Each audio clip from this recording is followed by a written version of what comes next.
Hey YouTube fam, welcome back to ISUZU Trooper Restoration. Today we're diving into a common concern among ISUZU Trooper owners, the frustrating issue of low power. If you've ever experienced a lack of OOMPH under the hood, you're in the right place.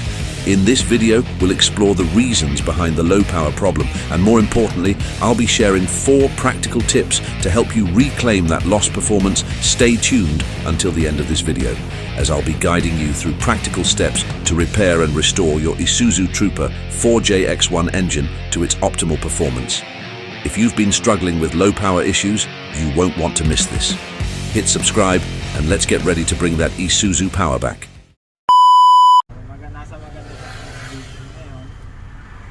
Pedal sensor mo normal naman, mataas lang nung percentage nung settings niya, malamang ginalaw to kasi ang maximum is 29 volts, 0.29.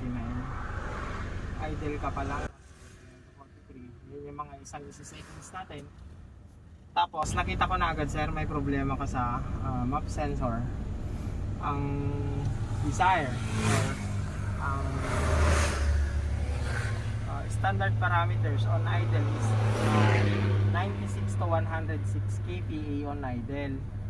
24 kPa ka na, so hindi na talaga yun mag-perform. Then pag nag-press ka ng pedal, mag-i-increase kasi ang function niya, babasahin niya yung pressure sa loob ng intake. Pag nag-press ka, lalakas yung pressure sa intake dahil sa turbo. Pag nag-press ako, non-function, non-moving sensor to, sir. O, may kita natin yung status niya mamaya. Yan yung hindi ko masagot. Kaya pagka sa telepono, hindi kita masagot kung ano yung eksakto kasi hindi mo naman maibibigay sa akin tong data na yan. Hindi pa niya siya, sir.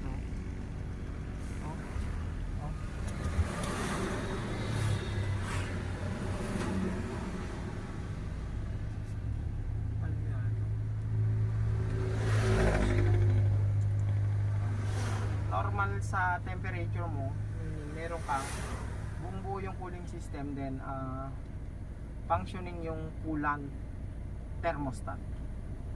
Ayan, may thermostat ka kasi kung wala, hindi siya abot ng ganyang status, hindi siya iinit ang temperature.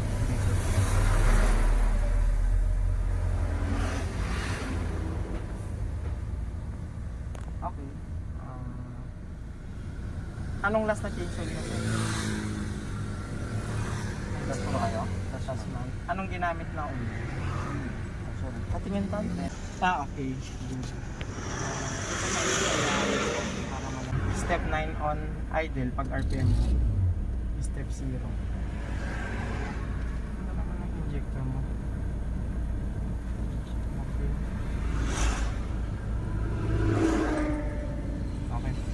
Tayo. Wala tong arangkada.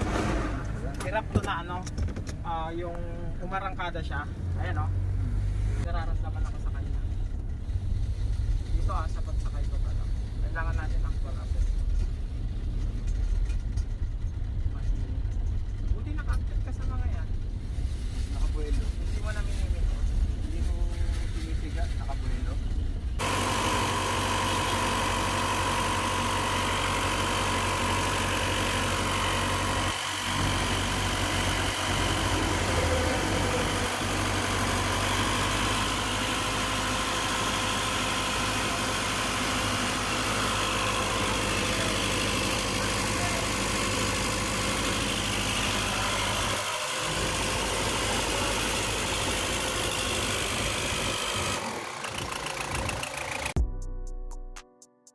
Visual inspection of the air intake system, cleaning or replacing air filters for improved airflow, ensuring the throttle body is free from debris.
Solid?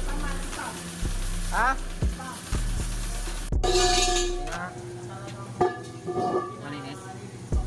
Once we've ensured a clean air intake, the next crucial step is optimizing fuel delivery to revitalize your ISUZU Trooper's performance.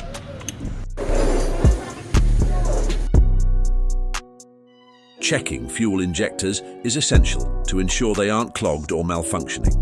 Clogs can lead to uneven fuel distribution, incomplete combustion, engine misfires, and increased emissions, causing a noticeable loss of power. Regular inspection and cleaning help maintain optimal injector function, promoting smoother combustion and preserving overall engine performance.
Remember, by addressing the fuel system with a focus on injectors, we're taking a significant step toward restoring your Trooper's power. If you're finding this information valuable, subscribe for more detailed insights into maintaining and reviving your ISUZU Trooper. After inspecting the fuel injectors for clogs or issues, the next step is to optimize the fuel system.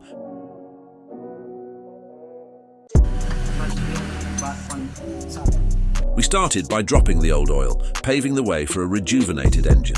This ensures optimal lubrication and contributes to the overall efficiency and longevity of your Trooper's engine. Dun na nag-grade. Kaya ang baba ng presyo nito sa market. Yung 530 mas parang yung namin ang hirap pa rin. Ito na lang kami mayroon doon extension.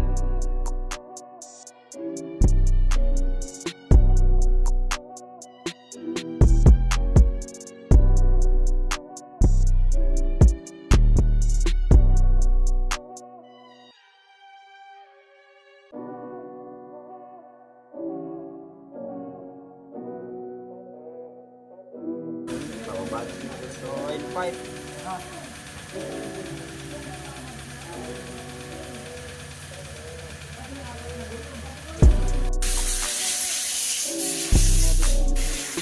Meron. Ano?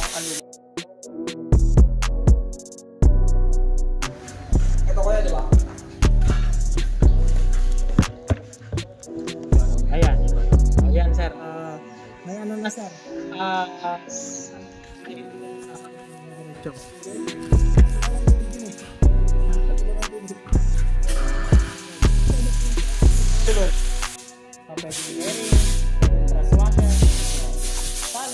Pacheck ako ng crankshaft sensor.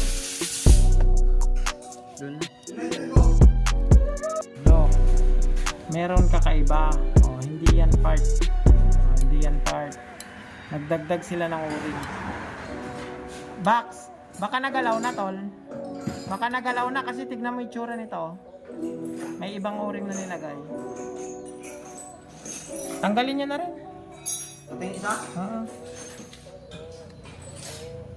Hindi sa kanya yan. Tanggalin mo to. Matigas na yata.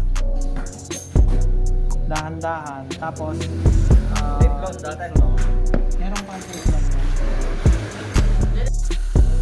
Having dropped the old oil and scrutinized the oil pipe, discovering something unexpected, we now proceed with the next crucial steps in our comprehensive trooper restoration.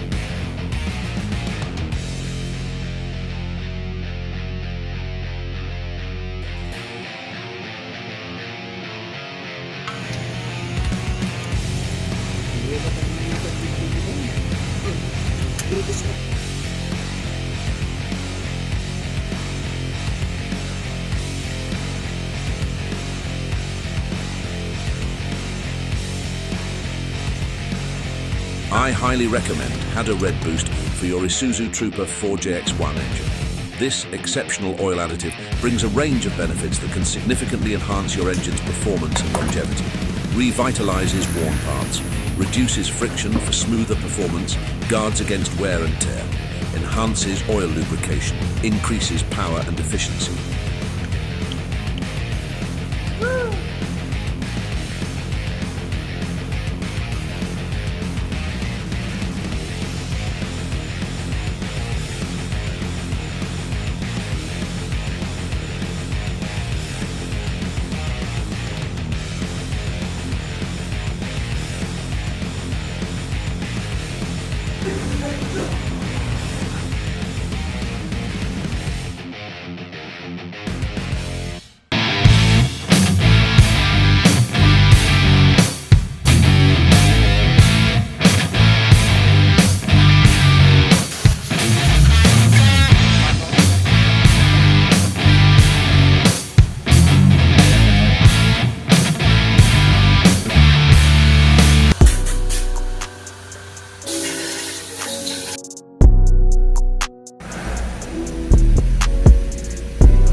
Kanina 13 lang. Ngayon pasok na siya. 17 no. Pasok na siya. 17 to 22. Eh wala pa na siyang tanggal yung lock niya.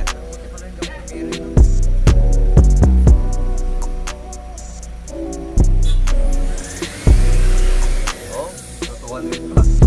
Lakas niya. Diba? Saka ko yung tuwan. Oil line cleaning, naayos natin yung seal.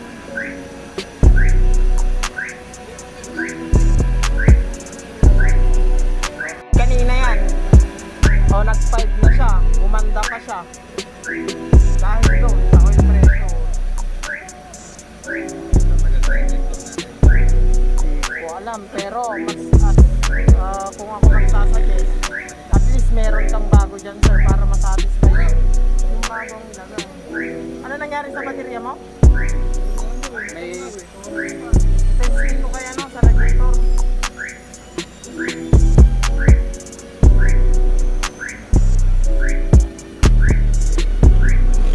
Magpapangsyon pa lang.